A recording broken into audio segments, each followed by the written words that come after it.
Well, hello. Hey, Cheese. Hey, Hey. what's going on, buddy? Well, I'm geeking out big time right now. Are you? I think we're about to reveal a little secret.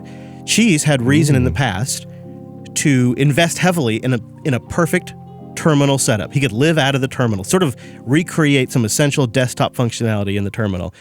I learned this, and I'm like, we gotta show people your setup because it is so cool. I don't want to tell like too much because I don't want to get you in trouble, but I guess one way to put it is you had motivation to have a remote connection you could live out of, right? Right. And I mean, I don't mind telling it, bro, because I don't work there anymore. Okay. All right. But previously, I would want to shell, just SSH into a box at home. You could obviously do the same thing with a VPS. Previously, I was doing this with a Raspberry Pi. It gave me a reason to use one of the many single board computers I have laying around the house. You just had one set up at home with port forting?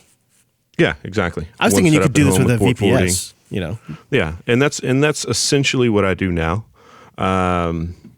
Except I've kind of moved around and I, for email and those sorts of things, I'll still use desktop applications. And I still did even back then. My personal email would come across my phone, so I never really used like an email client in the terminal. I have before, but I didn't for this particular setup. It was mainly just to connect in through IRC, monitoring my box, monitoring my connections. Maybe a few little extra apps, for different services and stuff like that. And so I would basically just SSH into this box and do a little work, do a little chatting on the old IRC, Jupiter Broadcasting, of course, on Geek Shed. Just a little off the grid, right? Just off the grid. Just a little off the grid. Yeah. And then, my boss would walk in and he'd be like, "What are you, a hacker or something?" I'd be like, "No, I'm just using the terminal, bro." No, I'm not. No. I mean, yes. What are you talking about? Do you want me to be one? Right. But the problem really would arise, more often than not, that I would have like the internet go down at home or power failure at home or something like that. And then I would, if it was over the summer, my wife was here, she's a teacher, so she'd be here during the summer. I would ask her, "Hey babe, can you go reboot that box for me?" So, I got off of the single board computer use for this because I needed to be a little more solid for me to connect to and a little more dependable and have that connection be a little more dependable. That being said, your VPS services will go down from time to time too. So they're all susceptible to this. So don't expect to necessarily use this every day, all day. I would say don't depend on it unless you can depend on the connection that you're connecting to. Right. So makes sense. Or from. So yeah, you ready to kick this thing off? Yeah, show me what you got here. So we're doing this here on the Orange Pi Plus, huh? Yeah, Orange Pi PC Plus that was sent to me by Bill. Kernel 4548. Frank, Bill. Yep. Ubuntu 18.04. All right, I'm ready. Yep. I'm in the zone. And so it's Ubuntu 18.04, but it's actually Armbian. If you guys haven't checked it out, check out Armbian. It works on a lot of these other single board computers. Amazingly enough, it does not work on a Raspberry Pi. I'm sure you could get it to work on a Raspberry Pi, but there's not an image for it. But Armbian does give you some nice features. Let's see. There's an Armbian command, huh? Yeah, so they actually have their own config script as well. Like Raspbian config. Yeah, pretty much. Yep. One of the things that is pretty cool, though, is they do offer third-party software. And so there are a bunch of third-party applications that you can just install straight through here, some of which we've talked about earlier. Cups. You've got Hass.io. You've got OpenHab, MDPlex, Radar, Sonar, Pi-hole. Cool. So Docker, it's all there. Yeah. So I would highly suggest if you have one of these other single board computers, maybe checking out Armbian. There's a lot of stuff out there for it. I would not be surprised if they're going to eventually release a version for the Pinebook Pro as well. I know that they have the Pine boards available, so back exit, and then that seems perfect. So I'll throw up NeoFetch one more time so you can see the specs. I'm running on a gig of RAM, quad core, 1.36 gigahertz. It runs pretty well. In doing this on a Pi, I was doing this on an original Pi as well, so you were able to get the job done there. Now for the meat and taters. Wait, you're feeding me for this? That's awesome. Yeah, free range taters. Free range chicken for the meat, and then free range taters for the taters. I'm using, and it's probably no surprise, I'm using tmux for this. You could also use screen. I think there's BYO. I don't even know. You can't even pronounce it. BYO BOU or something like that is very similar. Essentially, it's a terminal multiplexer that enables you to run a number of terminals inside of one terminal. Okay. And you can connect to it. You can detach from it. So you can essentially have it running in the background all the time. You can SSH back into this machine and then just reattach to it. God, that's nice. Yeah. So just launch it here real quick, tmux. And then I'm just going to exit out of it there. Let's see. Let's do a tmux. Let's start off by creating a new session. So tmux new S for session. And I'm going to name this one Jupiter. And so you'll see... I don't know. I don't think you can see the bottom of my screen here. It does just barely show up. I can kind of see it on the very bottom. I just zoomed out so we can see it a little bit. Oh, okay. I got you. I got you. But across the bottom, you'll have kind of a toolbar of sorts. Yeah. And then... Gives you a clock down there. It looks like it's telling you a session number. Right, exactly. So it tells me, I've named it. This session is named Jupiter. And just for a quick second here... I'm going to detach from it. And so to do that, you would just hit Control B, D for detach. And you can reattach to it a couple of different ways. You can reattach to it with just tmux A, which will attach to the last session. I'm going to back out of that again. So Control D or Control B plus D. Let me get back out of it. And then you can also tmux attach tac T, and then whatever the name of your session is. So if you have multiple tmux sessions running, you can basically name those sessions and then jump right back into it. That's nice. So if you had a mail session, or if you had torrents downloading, or something like that, or let's say that you have maybe you're using tmux to shell into other boxes, right? From within. Yeah, one box tmux. Where you hop off to everything else. That's super handy. So you could hop off to everything else, but you could name your session to jump in there and do it that way. And so simply put, first I'm just using the defaults here. There's a config file for tmux. There are a ton of configurations for it. Some of the apps that I'm using, you could easily use, you could customize tmux to give you a look and feel that you wanted. A lot of people will change their conf to be similar to Screen. I was using Screen for this previously. Mm-hmm. And so whenever I was doing it back then, I'd changed my conf to match that of Screen, which is a Control A instead of a Control B. But either way. Yeah. So getting into it, it just showed you there how to attach and reattach to a session. And let's create another window. So I'm going to Control B and then C, and that'll create another window. And across the bottom, you'll see that it's added a 1 next to the 0. And let's say I wanted to Control B in, which would bring me to the next window, which obviously would bring me back to 0 in this case. And then I'm gonna name these windows. So to make it a little easier to get back and forth, and you're not hunting and pecking across the bottom trying to figure out what it is. If I do a Control B and then comma, I'm going to rename this window to main, and now you'll see down at the bottom next to 0, it's been renamed. And then I'm going to Control B in to go to the second window, which is 1, and Control B, comma, and I'm going to name this one monitor.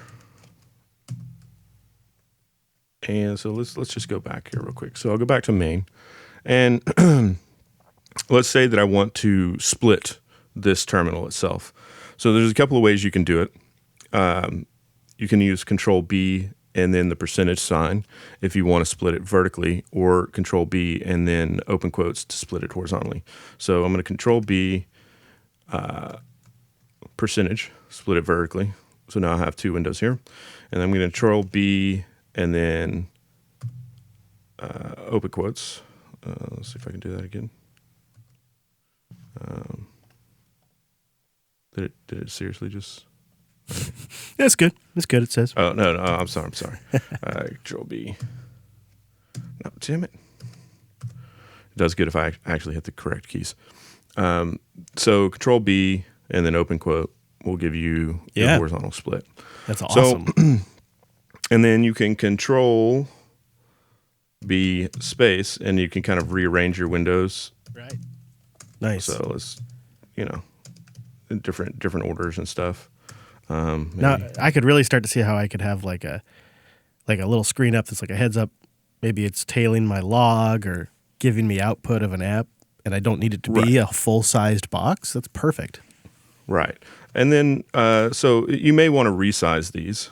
To do that, you can just hit Control B, and then while you're holding down Control, you can adjust the size of these panes. So I'm just going to kind of tuck this off over here. Control B, and I want this one to be maybe a little bit taller here. And then to switch between the panes, a couple of ways you can do it. By default, tmux has mouse enabled, so you can see as I click through the little highlighted sections, highlighted bars, and you can also see that the cursor starts to blink in the different windows. Oh, that's cheating. Come on now. Yeah, it's kind of cheating. No, it's great. But you can also Control B and then use your arrow keys. So if you want to keep it all to the keyboard, you can just use your arrow keys. Control B and then arrow down, Control B, arrow left, Control B, arrow right, Control B, arrow up. And the first app that, actually, you know what? I'm going to create one more window over here on this side. So, Madman. Yeah, totally mad. Control B, open quotes. I'm going to create one more horizontal. Control B. I'm going to kind of move this down. And to watch as all this is going on, so I'm going to just run HTOP. A lot of you know this app. And I'm just going to get it down there because all I want to see is the juice, one might say. Just keep an eye on the juice as you work. Just keeping an eye on the juice. Another simple app that I always loved running because it's dead simple, does exactly what you want it to do. I want a clock. I don't necessarily look at the clock in the bottom right hand corner. Well, you could just use that. It's no problem. I like to use an app called TTY Clock. So TTY Clock, if I can spell. And then I like to use 12-hour format, and I like to center it. So to do that, you just TTY Clock, TAC, TC. And now I've got a little clock going up there. Let me know it's 2:15, 15 minutes into the stream. And then I'm just going to go down. Slick looking, man. I love that. So, I usually, the way that I have it normally set up is on my main screen, I'll leave this top side open so that I can install applications or just do kind of normal workflow type things here within the box itself. So I usually always leave that top left quadrant available for that. Another app that I always liked to use was CalCurse. So CalCurse is a nice little appointment taking app. And let's see here. I'm going to Control B and then just kind of readjust this. Resize a little bit. And then when you do that, Control B, you're hitting the arrow keys? Yeah, so I'm hitting Control B, and then I still have my finger held down on Control, and then I'm adjusting it this way. Easy peasy. And much like we were able to jump around by hitting Control B and arrows, and we can resize with pushing the arrows over. Another thing that default tmux allows you to do is you can simply just grab. So you can grab these lines and adjust these as you see fit. And the console apps just reflow to fit perfectly. They'll refresh. Some of them, to an extent, I imagine. Some of them are a little bit different. It depends on the refresh time of the app, But in most cases, and you'll see here, like CalCurse isn't the best at resizing itself. Whenever you kind of resize the panes, it can be a pain. But let's say that, for example, I've got CalCurse over here, and I'm not really going to go into detail on these specific apps. I'll let you kind of go into the details yourselves and dig into it if you're interested in using this stuff. Obviously, I'll be around on the Telegrams or the IRCs or something in Twitter if you have any questions. And I'll be able to help out. It's worth saying you're going to have some more deets in the beebly bloop under the video on YouTube. Absolutely. So there will be a few more details. I've written up a markdown document, and I'll link to these applications and stuff so you can go check them out. Most of these are in the repos themselves. Some of the apps that I would use aren't in these repos, sadly, because I am running this on an ARM board, so not everything is available in the Armbian repos, or not everything is available on ARM. So you might want to consider figuring that out, and if it's worth it for you to use an ARM box, or if you'd rather use an x86 box for compatibility and for the apps that you want to use. Yeah. Hey, can I ask you something about this calendar? Yeah, sure. So is it possible to tie it in with like a CalDev solution or something on a remote calendar so I could actually, say, pull in my company calendar? Absolutely. So CalCurse, I don't know about the rest of them. There are some other to-do apps and calendar apps, but with CalCurse, you can tie it into CalDAV, so you can tie it into your Google Calendar if you'd like. Okay. So you can get those same sort of features out of it, making it a little more useful for you in most cases, because I know a lot of people get meetings and things sent to their Google Calendars, so it might make it a little easier if you're working in your terminal to see what you got going on there. Inside CalCurse, so let me back over here one quick second.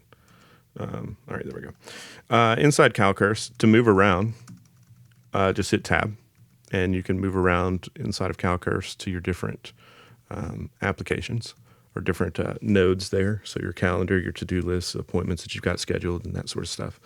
And to add an item, like there you can see across the bottom, you could just simply add. You just hit A. You can add your hours and your minutes and so forth of your appointment. I'm just going to do an all day here. So I'm just going to hit enter, and I'm going to call it terminal stream. And so now you can see that on the 17th, over there on the calendar to the right, that I've got an appointment, an all-day appointment called Terminal Stream. Now, let's say that you're kind of struggling to, let's say you want to focus your window. One way you can do that inside of tmux is to hit Control B and then Z. And you can take that window, or that pane, I should say. A pane of, and it's, I see. And then it just reflowed to fit a full terminal window. So let's say you just wanted to focus on your calendar there for a minute, and you didn't really want to start another window inside of tmux. You could just hit Control B and then Z. And then to go back, Control B and Z again, and you're back to the workflow that you had set up. Man, that's slick. So, super simple. Once you kind of get the key bindings down, it makes it pretty easy to get through. Do you know of a resource, or could we link a resource of that just like lists those key bindings? Because that would be almost something you could print out and put next to your screen for a day. Absolutely. And these key bindings that I'm using, they will be in the description below on the video on YouTube. Awesome. So if you can use that as a resource. There's also like a gazillion tmux cheat sheets out there.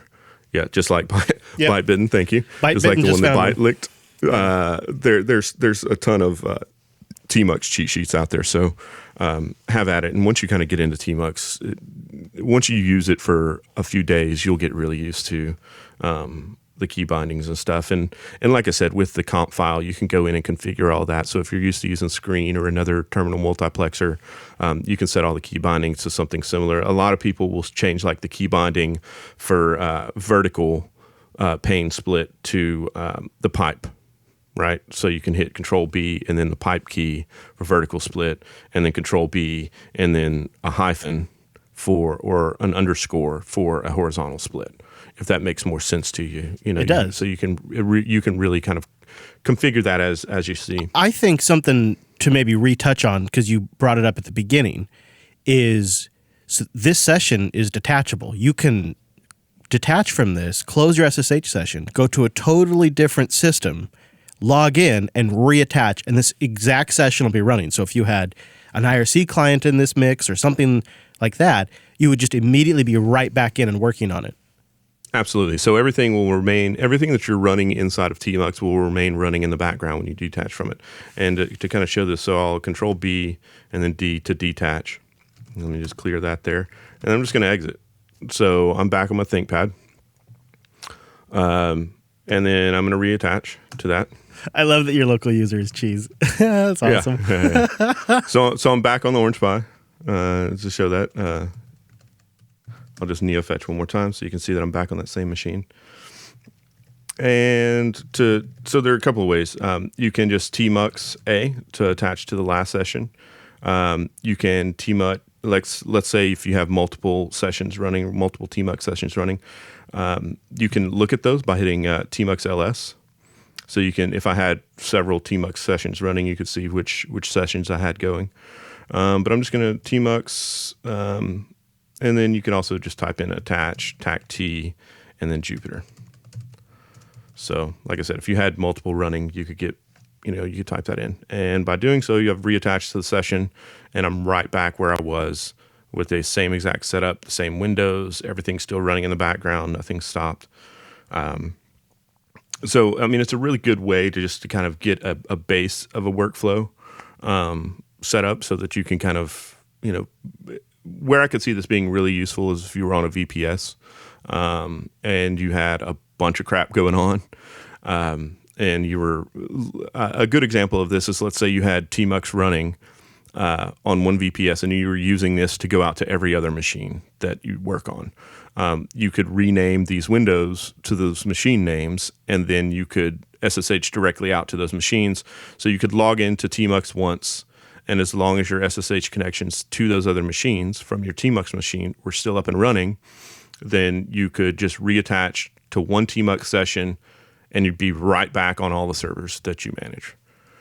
And you've got enough room in that extra terminal pane there, your main one, where you could still run a full-fledged, I was going to say desktop app because this seems almost like a desktop, but I like a full-fledged useful application, something like TCP dump or something of that nature, or maybe something like WeChat, and you have plenty of real estate left over. And I like I said, I usually leave this left pane open here, to do like apt installs or updates and upgrades and those sorts of things. Just kind of regular maintenance. I'll go back to this as my default terminal if there's something that I need to run outside of this. So do you have Midnight Commander installed on this box? Because that's an example of like a killer application that also has. Honestly, the other day I was moving huge Blu-ray rips around, and I just decided for a laugh to do it in Midnight Commander, and it was awesome. Yeah, it's funny you mentioned because I do actually have Midnight Commander. Isn't it the best? Yeah, it's great. Yeah, I'm not gonna lie, it's great. So I've moved over to the next window, and this one is, and I usually always set it up this way. So my second window will be my monitoring window. There are several different command line apps that you can use, for this. There's, and I can list off some others, but the few that I like to use are Beamon. So normally I'll launch Beamon on the bottom, so it's just Beamon, and I can tell my interfaces what's going on. Obviously, let's just Control B and Z this real quick so we can see it a little bit better. You can see your detailed statistics, additional information. So I could see, if I have if I have errors or collisions or anything like that, I can kind of, see what's going on with my base connection. Also, it's just kind of beautiful. Yeah, it's actually a really good looking terminal Curses app. I really like it a lot. So Beamon is one that I really like to use. Another one is Wavemon. Now you can run Wavemon without sudo, but you do need sudo privileges if you want to scan for additional networks, if you want to kind of maybe use that hardware. And Wavemon is just simply put, so let me just sudo that real quick. Boop. And so with Wavemon, I can monitor my wireless connection. And I'm sure that you can also do this actually inside of Beamon, because right now I'm just monitoring Ethernet 0, but you could obviously monitor WLAN as well. But I use WaveMon to help me monitor and determine signal strength if I'm using Wi-Fi, and just to kind of keep an eye on, what my RX and TX is across the wireless. So just another super simple little app. And let's take this one. Let me go up here, make sure I got that one selected. Z. Oh crap, I don't got that one selected. So let me just go back here. And you can see across the bottom there, a ton of different things here. So the F keys I'll use. So let's see.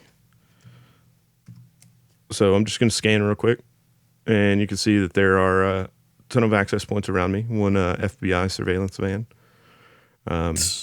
Use that one for sure. Yeah. I bet that guy thinks he's the first guy that ever thought of that. I feel like he does think he is the first guy that ever thought of that. But he's not. No, it's really my favorite a thing though everywhere. Is the one that's like, I think it's like third to last at the bottom. What the Foxtrot? That's cute. That's good. Yeah, that's a good one, right? But anyway, let's not overanalyze my neighbor's wireless networks. I don't know. I think that could be a new YouTube series. Yeah, it could be. Oh, it could be.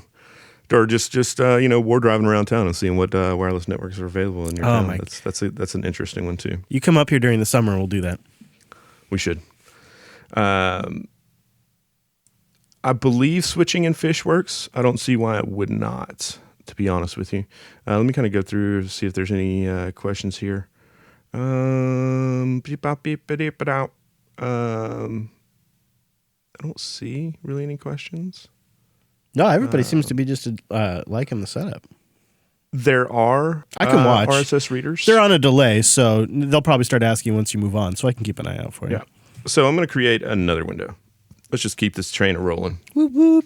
And I'm going to Control B and then comma, because I'm going to name this one Reddit. Because I like to Reddit. You like to Reddit. We all like to Reddit sometimes. The application that I'm using for Reddit is it's called Can I type? It's called RTV. I'm guessing that's an acronym for Reddit Terminal Viewer. Yeah. Maybe. Yeah. I don't know. I legitimately like this more than Reddit itself. It's very navigable. It's just a list. Of course, I'm not. I generally don't mind redesigns. I just haven't really loved the new Reddit design. Well, and this is great if you don't want to look at like GIFs and cats and stuff. So, I mean, if that's your thing, if you're just going to Reddit to look at the GIFs, then you might not like it. And I'm going to enter a page, and I'm going to enter. So to do that, I just hit / and then Linux. Ah, nice. Unplugged. Okay, that's pretty easy. Refreshing the page. It seems like it's going out, pulling down the HTML, and then.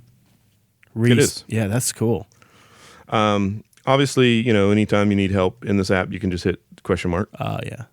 That's and nice. get back, see what, there's just a ton of things. I could see doing this in a drop-down terminal too. Oh man, the entire thing in a drop-down or something. Oh my gosh, yeah. Or Gwake or something like that. We did have a question come in about playing music from the terminal. Do you know of anything off the top of your head to play music, like or even maybe even funny enough, people are even asking about video. I think they want to know about an ASCII video player, I guess. There are ASCII video players out there. There are terminal-based music players like MPD. It was never really a thing for me because I'm remoting into a machine. That machine didn't have any speakers on it, and it wouldn't. I mean, if you're doing this locally on your machine, then yeah. You've got MPD. There's quite a few terminal. MPD is the one I'm more comfortable with, but there are a ton of applications out there to play music. I'm trying to think of the name of the ASCII. Mumble Room, your audio is on too. If you have any questions in there, guys, you're welcome to jump in. Or if you've tried something like this and have any thoughts, we've got to have the Mumble with us too. They've just been listening right now, but I put them in talking mode if they'd like to share. Yeah, feel free. Yeah, I do know about one image viewer that does view the entire image without ASCII, but I'm checking what that one is. But Bytebit and I do have a list of some of these apps too, and yeah, there is an image viewer out there too. I almost wonder if we ought to put this whole this thing you wrote up like somewhere else, because the YouTube description is not like gonna take all these links. I don't know. Maybe it will. I don't know. I mean, we could. Works. This is a whole. You did this is a blog post. It's just like a really tight blog post. and we could toss it up on the LUP blog. People could kind of get a look at it there. Yeah, why don't we? And then we could link to that in the bloopity bloop. I mean, we're really kind of throwing this together too. Well, I want to take a minute too to acknowledge that the Jitsi logo is all over the screen and stuff as we're doing this, and you can see some of the controls. We thought about using something proprietary like Zoom to avoid that problem, but then we thought, actually, I think these guys deserve a shout out. This Jitsi Meet is so legitimate these days. It's a high definition. It's come a long way too. We're seeing Cheese's screen from his house in Texas, HD, streamed over Jitsi. It's really nice. If you're using Zoom, check out Jitsi Meet, because it's come a long way since I used it during the days of Linux Action Show. And so that's what we've been using. I can totally get behind just having the Jitsi logo on there. Yeah, and it's a little distracting, but it's not really blocking We were speaking anything. about this whenever we were kind of determining like what we wanted to use for the video stream. Jitsi's also one of those that you can self-host. Mm-hmm. Mm-hmm. So if you wanted to spin up your own instance of Jitsi that maybe you wanted to use to communicate with FAMs or something like that, or a small team of people, then Jitsi might be the perfect little application there to set up and self-host for your small company or nonprofit or whatever it is. Well, we just hit the 30-minute mark, so we should probably you got any last favorites you want to show? Because these are some really cool apps. I mean, even if I'm not doing this, I could still use these. Yeah. So let me keep moving on here. And just one last thing that I wanted to show, because I mean, obviously you can go into depth here with RTV, and there's just a ton of stuff here. I love this. Just to view your comments, you can hit L. Right. That's really nice too. Yeah. So I mean, there's a ton of different application or a ton of different use that you can get out of this. So I would suggest kind of, if you're into Reddit, checking out the RTV app. Let's go ahead and create another one. So now I've got my main, I've got Wavemon, or my monitor, I've got RTV. And I noticed too, they're all very nicely listed there at the bottom, so you don't have to memorize the names. And you just use the numbers even. You don't even have to type the whole name. You could just do 0, 1, or 2, right? Yeah, so correct? you can do Control B and then hit N to go next, and it basically, the little asterisk that's that's next to the number shows you what window you're on, or or you can use 0, or you can use the number. So if you just wanted to jump to a particular window, you could do so pretty easily. No other, you don't hold down Control. There's no other modifier. Yeah, it's just Control B. Oh, okay. I see. Then the number. And then next, or Control B and then the number. I'm just a little slow, but I like that. That does seem pretty quick. Or if you've got a mouse, you can just click on them at the bottom. So, it's really up to you. If it just depends on if you want to keep your hands on the keyboard or not, right? True. I actually really like that, because sometimes my hand's on the mouse and I prefer to use the mouse, and sometimes I'm typing away and I just want to use the keyboard. So I actually like having both options. Yeah. So I mean, it's a nice little feature to have. Another one that I wanted to cover real quick. Yeah. Pretty standard. Links to. Classic. Yeah. So if you need a browser, links to, LANKS2, the number 2. And then once it launches, you hit escape and you can go to your menu up here. Again, you can also click on these. So I don't think I've ever. That's funny. I don't think I've ever tried that ever. So I'm just going to go to Googs real quick, let's just go through here, and I'm just going to type in Jupiter. What the hey? Oh yeah, you're going to get some weird planet. I don't know. It's weird. I don't know why we're not at the top. I don't know why we're not at the top either. Hey, if I had to share space with something, that's Jupiter protects the Earth. Have you ever looked into how important Jupiter is to protecting the Earth from debris? It's very important. Yeah, it takes all the brunt of all the crap. It's basically like Earth superhero. So, yeah. You're welcome. The gaseous planet that no one will ever be on. Yeah. But yeah, so I just wanted to look up some stats on the old Wikipedia of the old Jupiters. So you can go through there. There is also a links to if you have a GUI set up, you can links to TAC G, and launch links in a graphical mode. So that might be more useful to you. And then I'm just going to rename this one real quick. So Control B, comma, and I'm just going to browser. And so I usually have links as well will be open. So Control B and C, I'm going to create another one. One that I would quite often use is WeChat. Now, I started with IRSSI, and it's beautiful. I love me some IRSSI. It's the one I always hear about. WeChat is super nice too. So it's to each their own. And I think I already have this set up. So I want to connect to the old Geek Shed. irc.geekshed.net. Pound Jupiter Broadcasting. And then I'm going to pound that Jupiter Broadcasting. Pound Jupiter Broadcasting. Boom. Hello. In the chat. Internet. It's me. So you prefer to have a whole dedicated screen to the old IRC. That makes sense, actually. I do. Now, I mean, there are terminal and curses apps for Telegram. Sadly, none of them are in the RMBN repos. There's a ton of them, really. I mean, for whichever chat platform or instant messaging, Signal, Telegram. I'm sure there's one for ICQ if you really wanted to rock ICQ. The chat room has given us some love with some links too. So I think the plan will be go to linuxunplugged.com, look for the articles section. There's like a link along the top of the page, and then Cheese will have more links there. But we'll try to put some stuff in the bleepity bloop, but it's questionable. Moving on, there's the one that you had mentioned, Mr. Fisher. Oh yeah, the Midnight Commander Classic. Midnight Commander. This is so great. Especially when you're on an SSH, when you're on a remote server and you want to move lots of large files around with crazy names and stuff. Exactly. And let's see, I don't know if, no, it does not. Oh, no, what about the file menu up there? Not the file menu either? Yeah. Huh. Yeah, this is a real terminal. Just kidding. Yeah. So some apps have mouse support. It depends on the app itself and the curses if it supports mouse input. So yeah, I mean you can go through and do just a ton of stuff with your it's across the bottom. It's the one thing I will say about Midnight Commander or MC is that it does not have the best documentation. So if you're just learning it, it's kind of a struggle bus.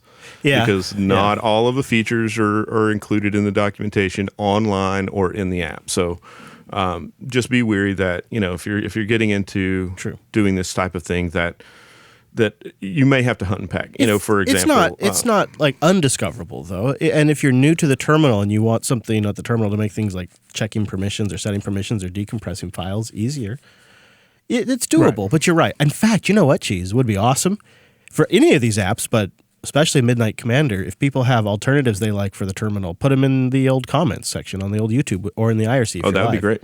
Because I'd like to check them out. I think this stuff's great. Absolutely. But yeah, so I mean, in a kind of an example of the kind of poor documentation when it comes to this is that you see the numbers across the bottom that allow you to do the different aspects, to do different things with Midnight Commander. That is not the number 2. No, those are F keys. Yeah, right. So it's F2 to open up these different prompts. That was more of a thing back in the day, so I think it was assumed knowledge.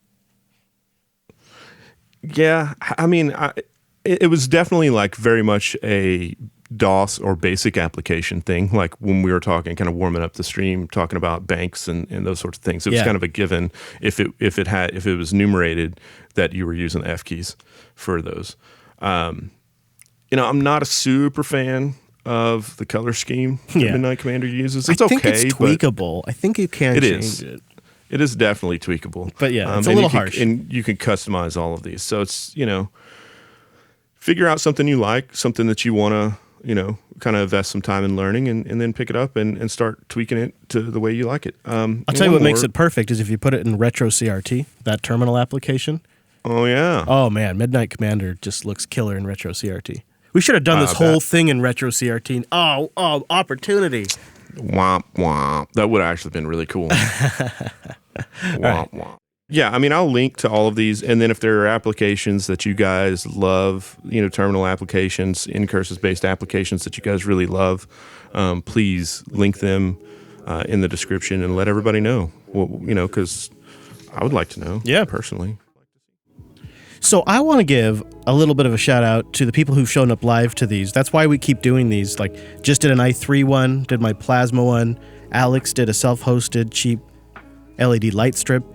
And it's really because people are commenting and showing up. So if you would like to come to these live, the really easiest way would be to check out the @JupiterSignal Twitter handle. Also, we try to put them on our calendar at jupiterbroadcasting.com/calendar. You could always RSS or CalDev that to your new terminal-based calendar application. And we'd just love to have you. And of course, we have a Mumble room. You can go over to Google and just search for Mumble Jupiter Colony. And you can join us and ask questions live or hang out in the IRC room at irc.geekshed.net, #Jupiter Broadcasting. These aren't regularly scheduled things. We do try to give folks a heads up in the Unplugged program. But there are other ways to find out directly, because we'd love to have you join us for a future one. We got a lot of ideas, but we'd love to hear yours too. Remember this, your friends at Jupiter Broadcasting say, the terminal doesn't have to be scary. It can be fun. Absolutely. Share this video to show folks the terminal can be fun. All right, thanks everybody. We'll see you soon.